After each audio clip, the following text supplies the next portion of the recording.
Dear friends, welcome to the next session for Information Security Fundamentals.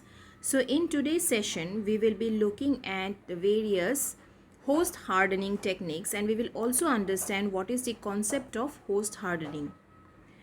So before we go into the concept of host hardening, we have to understand what is a host.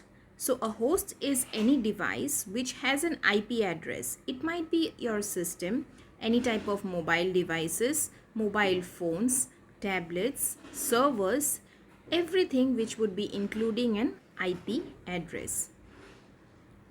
They are basically in the form of clients and servers.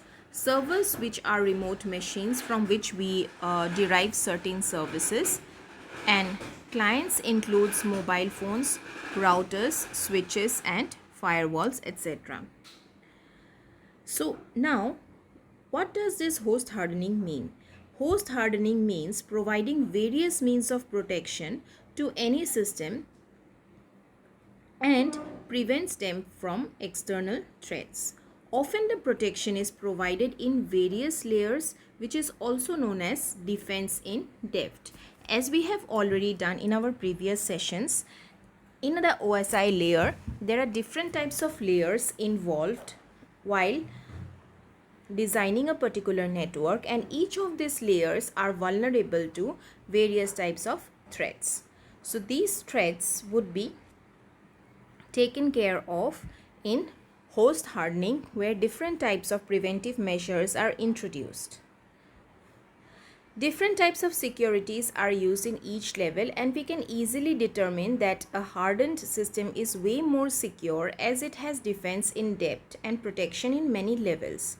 When we install any OS with default option, it is going to install many unnecessary programs which we might never use or update. So those applications might have loose permissions and configurations which might lead to an easy access for an attacker.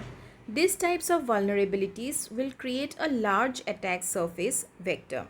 We will understand what is a surface vector in our next subsequent slides.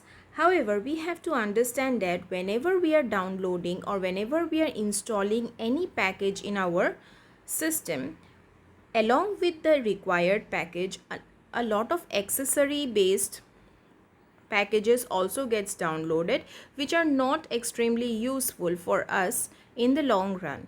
These additional packages will have some sort of loopholes or limitations or weak points through which attackers might attack the system. Almost everyone who has installed recent versions of Microsoft Windows has been exposed to a rudimentary firewall system. An easy to use firewall is also built into Mac OS X. Modern versions of Linux contain powerful firewall capabilities, and this is the beginning of your host hardening. So whenever we are installing a basic operating system, a firewall is also built into it to prevent us from or prevent our machines from sudden unprecedented attacks. However, we have to understand that depending on simple firewalls will not help. We have to go for extreme host hardening concepts. So now we will talk about the surface vector.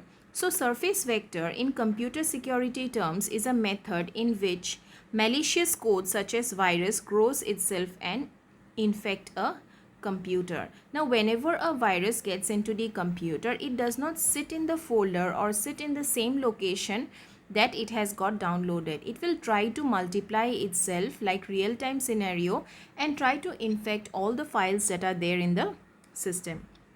An attack surface vector is the sum of different points of attack vectors where an attacker can try to insert, export data from a network or a system. So collection of such points where these viruses can attack basically forms the attack surface vector, and they can through that vector the attackers can insert and export data from the network or a system. Now, how does host hardening how is host hardening implemented or it is achieved. So there are number of points we need to discuss, and they are very simple points. The first one is to remove unused application. As already discussed, there are number of background processes and services running right now on your device as you are reading this article as well. Sometimes it gets so discoursing to remove those applications for many reasons. Sometimes we don't know if they are useful for the OS itself or not.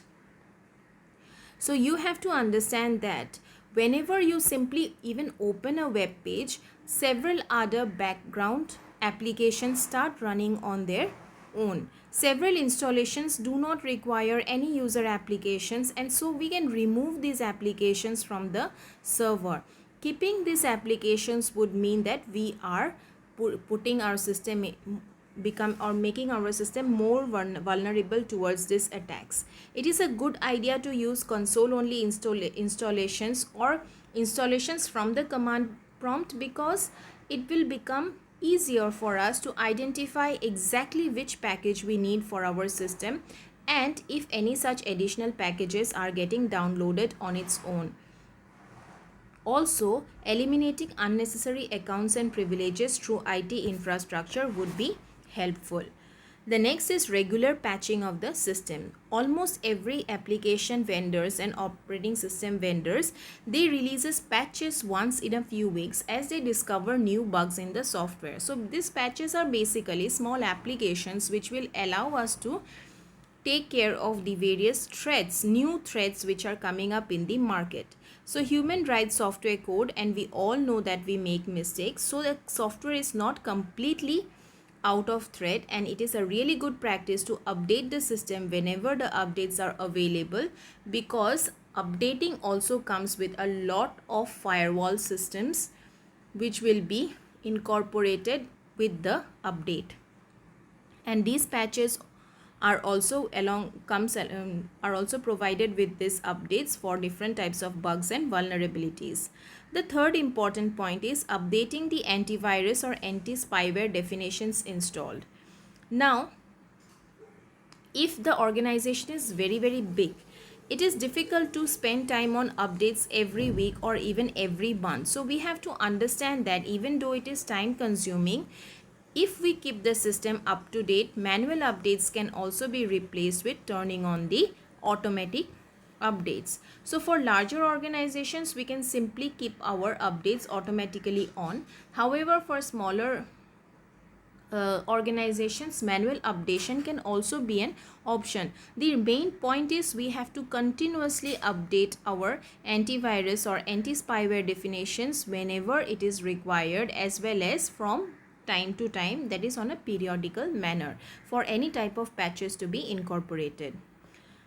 The fourth important point is controlling network service.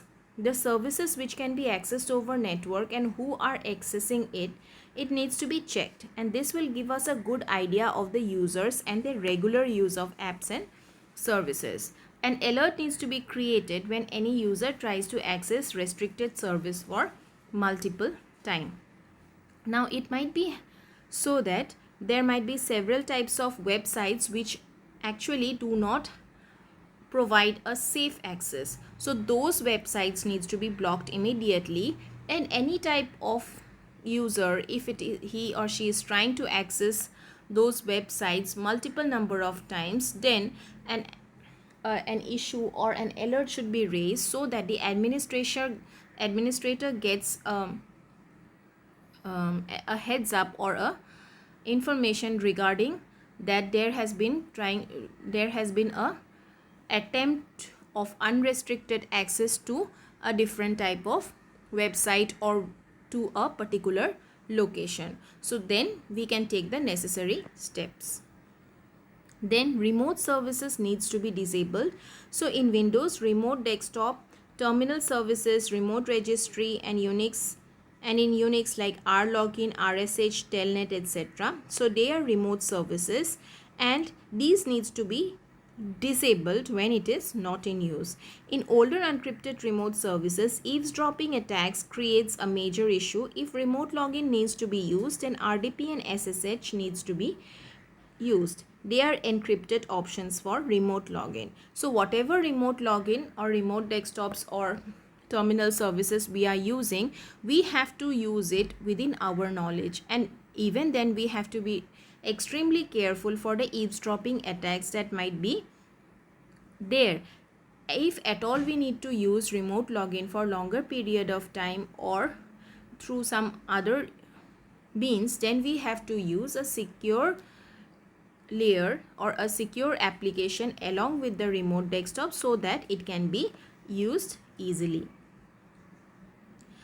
Some of the elements of host hardening are listed here, and this is just a concise representation of host hardening elements. So first of all, we have to back up the host regularly so that if any possible threats tries to misuse our file or manipulate our files, we can get a backed up copy of it. Then we, as discussed, we have to restrict physical access to the host, install the OS with secure configuration options, minimize the number of applications and OS services running on the host, harden all remaining applications on the host. That means incorporate all the 5 different steps that we have already discussed. Keep patches up to date, manage users and groups, manage access permissions for those users and groups, encrypt the data if possible. So here we have a lot of algorithms in order to do the same. Add a host firewall, the basic plus an advanced. Read the OS logs regularly so that we have an idea of who has tried to log in, and run vulnerability tests against the system regularly so that we identify if there are any worms or viruses there in our system. So host hardening is a concept that we have to understand from the concept of security, and we have to incorporate all these basic steps which are necessary in order to secure our systems. So this is all from host hardening. Thank you.